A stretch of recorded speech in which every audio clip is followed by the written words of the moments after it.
It's December 31st, and today we conclude not only the final book of the Hebrew Scriptures, but also the reading of the Hebrew Scriptures themselves. Although we're reminding ourselves that this book, Malachi, comes at the end of the second section of the Hebrew Scriptures, the prophets, and the Hebrew Scriptures themselves usually end with the books of Chronicles. But in our Bible, this is the last book, this is the last chapter, these are the last verses. So we're reading today chapters 3 and 4 of Malachi. But just to note that in the Hebrew Scriptures, these two chapters are just one chapter. There are only 3 chapters of Malachi in Hebrew, whereas we have 4 chapters. So the last part of chapter 3 in Hebrew Scriptures become chapter 4 in our Scriptures. Chapter 3 opens with the statement that the Lord's messenger is coming. Now we remind ourselves that the name Malachi in Hebrew actually means my messenger. So there's something here that is connected with the actual person themselves who's speaking this. They see themselves as a forerunner of the one who is coming, the forerunner of the day of the Lord that is coming to bring judgment and to bring restoration, to bring judgment to those who are not following the law, and to bring restoration to those who are waiting faithfully for the Lord's coming. And he asks the question, who is going to be able to stand in that day? Because it's going to be like a refiner's fire is coming. The refiner's fire, which purifies gold and silver. The amazing thing about a refiner is when he looks into the metal that is being refined, he will keep going with clearing out the dross until his face is reflected in it. There's a beautiful picture there, that the refiner is one who looks for his image in the metal that is refined. And so Israel is going to be refined until they're reflecting the image, until they're reflecting the face of the one who has made them and one who has called them. And Malachi says that they are robbing God at the moment. They are shortchanging God because they are not bringing in all that God is due.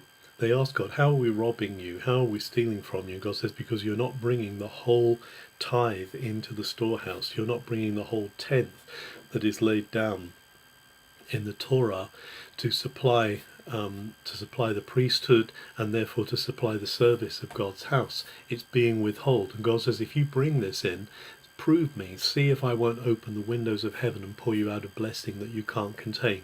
You will know fruitfulness, you will know prosperity, it will lead to blessing.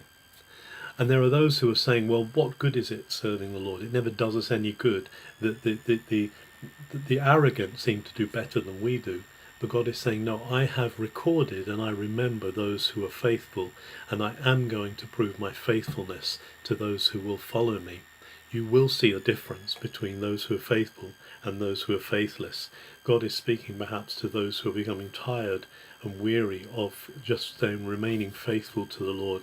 But he's saying, keep faithful, follow me, bring in the full offerings, bring in the full devotion that you're due into the storehouse, and you will see God restore prosperity.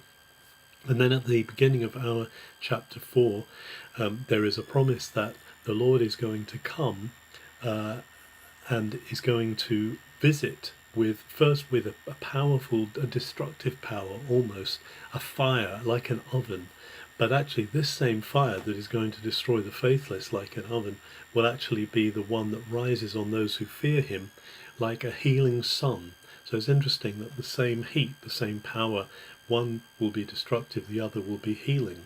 And it says the Son of Righteousness will rise upon you with healing in his wings. There's going to be restoration for those who fear the Lord.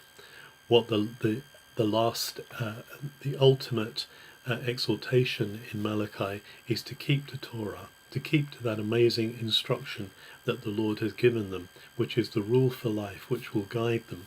And he says Elijah is coming. There's going to be a coming of Elijah again.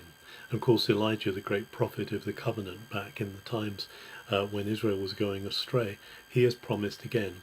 And as we link that into the New Testament, we see that this looks forward to the coming, particularly of John the Baptist, who will be the one who is the forerunner of Messiah.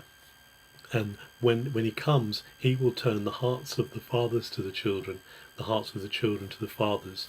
There will be a restoration of relationship. There will be a restoration of trust and faithfulness. So that brings us to the end, as I say, not only of Malachi, but the end of the Hebrew scriptures as we have them in our setting. And now it looks forward to the coming of this one whom the messenger speaks of, this coming again of Elijah, pointing forward to the coming of John the Baptist, and then to the Lord himself who will come, and he will refine and he will purify Israel. He will himself be the sacrifice. He will be the one who gives himself. But we progress on to that as we go into the New Testament. Have a very good December 31st.